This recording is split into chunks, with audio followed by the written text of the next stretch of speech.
News के माध्यम से और सोशल मीडिया के माध्यम से आप लोग देख रहे होंगे कि हम लोग लखनऊ में एक विधानसभा पड़ती है मलियाबाद। मलियाबाद का एक क्षेत्र है कसमंडी। वो आज से 1000 साल पुरानी सभ्यता को समेटे हुए है और राजपासी राजा कंस के किले पर 1000 साल पुराना मंदिर था उनके आराध्य भगवान शिव का। आप लोग देखिए, यहाँ पे हमारे मिंटू भाई हैं। हम लोग अपनी जमीनों पर अपने आराध्य का मंदिर बना रहे हैं, लेकिन जो विदेशी आक्रांताओं की संतानें अपने आप को कहते हैं, वो हमारे प्राचीनतम धार्मिक स्थलों पर जो है सीमेंटेड कमरे बना के मंदिर मजारे बना रहे हैं, मदरसे बना रहे हैं। हमको उस चीज पे भी ध्यान देना है। हम लोग उसकी लड़ाई लड़ रहे हैं और आप लोगों को भी पता होना चाहिए कि धर्म कैसे सुरक्षित होगा और धर्म की रक्षा सुरक्षा कैसे करना है। देखिए, ईश्वर का ध्यान करना, प्रसाद चलाना तो एक अलग विषय होता है और धर्म की रक्षा करना भी एक अलग विषय होता है। अब आप बाबा श्याम के बारे में क्या जानते हैं, उनके भी बारे में अच्छे जाना है। और जो भी हमारे ऐतिहासिक स्थल है, धार्मिक स्थल है, जरूरत पड़ने पर क्या हमको उनकी रक्षा सुरक्षा के लिए एकजुट होना चाहिए कि नहीं होना चाहिए? हाथ उठा के बताइए। आप लोग हम सब मीडिया में देख रहे होंगे कि कसमंडी का मामला चल रहा है और जब भी जरूरत पड़ेगी तो अपनी माताओं, बहनों, बुजुर्गों से यही निवेदन करूंगा कि अगर आप उस मुहिम में साथ ना हो सके तो अपने सोशल मीडिया का सही प्रयोग करिएगा और एक बार जरूर लिखिएगा कि राजपासी राजा कंस के आराध्य भगवान शिव के मंदिर को माननीय मुख्यमंत्री जी के द्वारा जल्द से जल्द संरक्षित कराया जाए। जैसे काशी में हुआ, जैसे मथुरा में हुआ, जैसे अयोध्या में हुआ, जैसे संभल में हुआ, वैसे ही कसमंडी में राजपासी राजा कंस के आराध्य भगवान शिव का मंदिर संरक्षित होना चाहिए कि नहीं होना चाहिए? तो 1000 साल पुरानी सभ्यता है। अभी वहाँ पे लैंड जिहाद जिसको कहते हैं कि ऐतिहासिक जमीनों पर कब्जा करना, कब्रें बना देना, सीमेंटेड कब्रें बना देना, तो बहुत सारी जगह ऐसी चल रही है। आप प्राचीनतम चीज देखेंगे, कहीं पे भी आपके पुराने अवशेष होते हैं, वहाँ पे ये लोग सीमेंटेड मजारे बना देते हैं और बताते हैं कि ये अल्लाह के नाम पे शहीद हुए थे। लेकिन हम लोग ये सारी चीजें नहीं समझ पाते हैं और हिंदू आपस में लड़ता रहता है। तो हमको जागना है और लोगों को जगाना है और अपनी सनातन सभ्यता को बचाना है। आप लखनऊ शहर में जाएंगे, कितने प्राचीन किले हैं, आप लोग देखते होंगे, कहीं भी जाते होंगे, लेकिन कहीं भी कोई मंदिर सुरक्षित नहीं है। लेकिन आप लोगों को ये नहीं पता होगा कि लखनऊ में किसका 1000 साल पहले शासन रहा। हिंदू शासकों का राज ऐसे लखनऊ में लक्ष्मण जी की नगरी कही गई, उसके बाद महाराजा लाखन पासी जी से जोड़ा जाता है। उनके किले थे, उनके धार्मिक क्षेत्र थे, मंदिर थे, वो सब कहाँ चले गए? वो भी तो होने चाहिए थे, लेकिन हम लोग उस पर ध्यान ही नहीं देते हैं। इसलिए इस मुहिम में आप सभी का प्यार आशीर्वाद चाहिए और मैं अपने भाई, बड़े भाई मिंटू भाई जी का बहुत बहुत धन्यवाद करूंगा। जरूरत पड़े तो आप लोग जरूर अपना प्यार आशीर्वाद दीजिएगा और वर्तमान की सरकार से निवेदन करिएगा कि 1000 साल पुराने शिव मंदिर को तत्काल प्रभाव से संरक्षित किया जाए। वहाँ पे अनलीगल मदरसा भी चलता था। आप लोग देखते होंगे, जो ये नट समाज के लोग हैं हिंदू धर्म में, इनके बारे में आप लोगों को नहीं पता होगा। नट का शब्द सीधे नटराज से जुड़ता है, भगवान शिव के रौद्र रूप से जुड़ता है। जो नृत्य करता हुआ शरीर उनका दिखाते हैं भगवान शिव का, उन्हीं के अंश माने जाते हैं नट। लेकिन शिक्षा से वंचित अब अंग्रेजों के द्वारा जराइम पेशा एक्ट लगाया गया, वो अपनी इतिहास से अलग हो गए। आज उनके बच्चों को कसमंडी में मदरसा में जो है धर्मांतरण करवाते थे, उन्हीं को हम लोगों के आगे खड़ा कर देते थे लड़ाने के लिए। तो हमको ये सारी चीजें देखना है। आप लोग नहीं समझ पाते, लेकिन वो लोग अपने मिशन पर है। दूसरे लोगों की जनसंख्या बढ़ रही है। हमने पाकिस्तान दे दिया, हमने बांग्लादेश दे दिया, कितने दे दिए, अब क्या भारत भी देना है आप लोगों को? भारत भी देना हो तो बताइए भाई। आप सोचते हो हमारे 2 बच्चे हैं, इतना ज्यादा खर्चा है, लेकिन दूसरे लोग कहते हैं 10-10 हो जाए। एक दिन अपना प्रधानमंत्री बनाना, मुख्यमंत्री बनाना है, फिर क्या?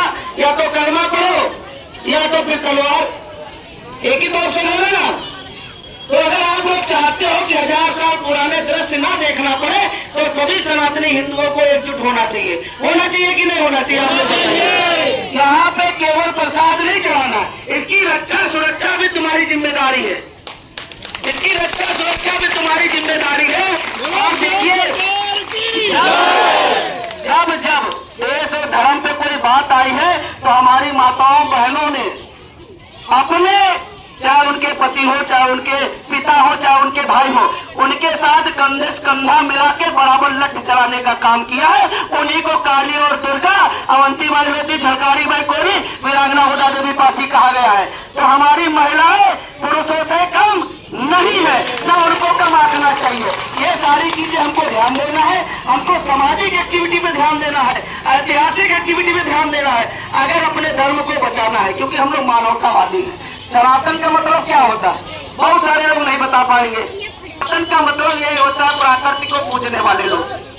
सनातन की परिभाषा जो सच है, जो सत्य है, जो साच है, जो सदैव टिका हुआ है। सनातन का मतलब धरती। और धरती हमको अनाज देती कि नहीं देती है, तो हम इसको धरती मैया कहते हैं। ऑक्सीजन में चले आएंगे, सबसे ज्यादा हमको बरगद और पीपल का पेड़ ऑक्सीजन देता है कि नहीं देता है, तो हम उसको ब्रह्म देवता कहते हैं। किसी को क्या समस्या है? जल हमारा जीवन है कि नहीं है, तो नदियों को हम गोमती मैया, गंगा मैया कहते कि नहीं कहते? जो हमारे जीवन से जुड़ा है, हम उसी को अपना ईश्वर मानते हैं। तो सनातन सभ्यता आदि प्राचीन है, और प्रकृति को पूजने वाले लोग ही सनातन सभ्यता वाले लोग हैं। तो कम से कम हम जिस धर्म में, जिस जाति कुल में जन्मे हैं, उसके बारे में हमको जानकारी होना चाहिए। तो भगवान श्री कृष्ण ने इतना बड़ा कार्य इनको दे दिया कि हमारी ताकत नहीं काम आएगी, लेकिन आपको सबकी मदद करनी पड़ेगी। इसीलिए तो इनको कहा गया ना, हारे का सहारा। अगर ये महाभारत लड़ते तो क्या कभी महाभारत खत्म होती? जो भी कमजोर हो जाता उसके पीछे से लड़ना चालू कर देते। इसलिए श्री कृष्ण जी ने पहले ही दिमाग लगा दिया कि अगर भाई ये कूदे तो युद्ध कभी खत्म नहीं होगा। इतना बड़ा कार्य सौंपा गया, ये कार्य सौंपा गया भगवान श्री कृष्ण के द्वारा कि आप कलयुग में भी रहेंगे, और जो भी आपको याद करेगा वो कभी हारे नहीं पाएगा, वो सदैव जीतेगा। इसीलिए जो भी इनकी पूजा करता है वो हमेशा सुख और संपन्न रहता है। मैंने जितने भी देखे हैं भगवान बाबा श्याम को पूजने वाले लोग, वो हमेशा सुखी रहते हैं। जितने भी, कई लोग हमारे टच में, छोटू भाई है, उमेश भाई है, ये तो लोग जाया करते हैं महीने में, 2 महीने में एक बार खाटू श्याम जाया करते हैं। तो ऐसे ही हमको अपने ईश्वर को भी मानना है, और जरूरत पड़ने पर उसकी रक्षा सुरक्षा भी करनी है, क्योंकि कीड़े मकोड़ों से लड़ने के लिए बाबा श्याम नहीं प्रकट होंगे। आपको ही उनका अंश बनना पड़ेगा, और विधर्मियों को दे पटकना होगा। ये याद रखिएगा। आपके बगल में कितनी एक्टिविटियां बढ़ गई कि नहीं बढ़ गई? ऐसा देखिए जैसे चाउमीन नहीं खाते हो, एकदम धनियावादी, वैसे हो गई कि नहीं हो गई? अरे सरकार विपरीत होती तो आप बताइए, अगर सरकार विपरीत होती तो क्या आलम होता? और क्यों हम कमजोर पड़ते हैं? कहते फलना थप्पड़ गई, हमसे क्या लेना देना, तो यानी कि तुम्हारा नंबर आने वाला है ना। इसलिए जब एक थप्पड़ पड़े तो फिर दर्द पूरे सभी हिंदुओं के बीच में जाए कि भाई क्यों मारा, काहे मारा। अगर गलत है तो सब लोग साथ में लट उठाओ, अगर प्रशासन नहीं सुन रही है।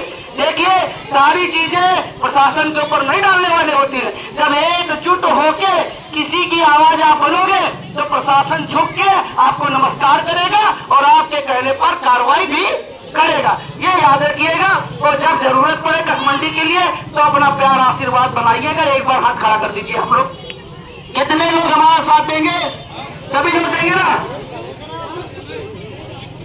बस आप लोग देखिए, हमारे पास लोग बहुत हैं, बस आपका सोशल मीडिया का सही प्रयोग होना चाहिए। बस एक पोस्ट जरूर करिएगा अपने आराध्य के लिए, भगवान शिव के लिए, ठीक है ना। यही से अपनी वाणियों को विराम दूंगा। हर हर महादेव। हरे के सहारे की, हरे की सहारे की, सरकार की, श्याम सरकार की, बाबा श्याम की, 3 बार धारे की, 3 बार धारे की, और भी के लाल की, बीच के दानी की, कांवरिया सरकार की। जय जय श्री श्याम, जय जय श्री श्याम। हमारे आराध्य का एक नारा है जिसको हमको बहुत प्यारा है। तो एक बार आप जोर से लगाइएगा।